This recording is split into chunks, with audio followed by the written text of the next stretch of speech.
Hello po sir, my name is Dana J. Torres from Base ID3 Block F. So today po ay ipapakita ko po yung nire-design kong system ng partner ko po na si Abigail Rabang. So ito po sir yung sa kanya and ito naman po yung nire-design ko. So dito po sir sa mood board, yung sa kanya po is yung layout niya po ay nagmukha po siyang crowded. And yung colors po are not balanced. So, kagaya po nito sir, yung background niya po ay plain white. And yung mga buttons niya rin po ay sir ay plain white. And dito po sa akin ay ginawa ko po yung background na mas light. And gumamit po ako ng more consistent pink and purple theme. And I also align the elements properly para magmukha po siyang malinis and maayos. So, this design po ay mas nagmukha po siyang organized and mas madali po siyang makita.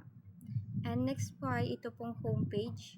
Yung text po and images ay hindi po siya balance. Yung buttons and titles ay masyado po siyang nag-blend with the background. And so dito naman po ay in-adjust ko po yung spacing and gumamit po ako ng clearer fonts. And I also improve po yung button colors para po mas mag-stand out po siya. So, ito po ay mas easy po sa users para po makita and ma-click po nila kung ano po yung kailangan nila. And next po sir, ito pong registration form. Yung sa kanya po ay, yung form niya po ay nagmukha po siyang plain.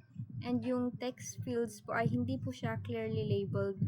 So, I changed po yung color of the text boxes sa light purple and ginawa ko pong yung labels niya po ay clearer. And I also added po yung better spacing between fields po para po is mas madali po natin siyang ma-fill out. So yung layout po ngayon ay nagbuka po siyang mas clean and more user-friendly. And ito naman po sir, login page. Yung design niya po ay simple but too plain.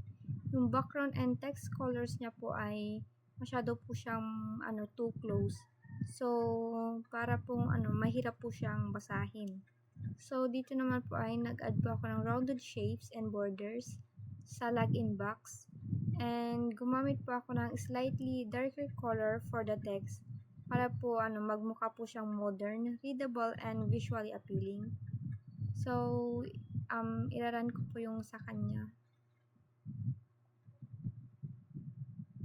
So, ito po sir yung sa kanya.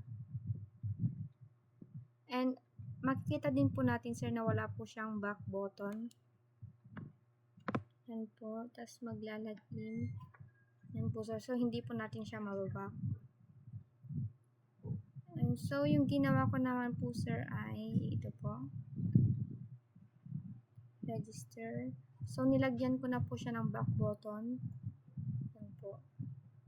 Tapos maglalagin. So, yan po sir. May back button na po akong nilagay. So, yun lang po sir.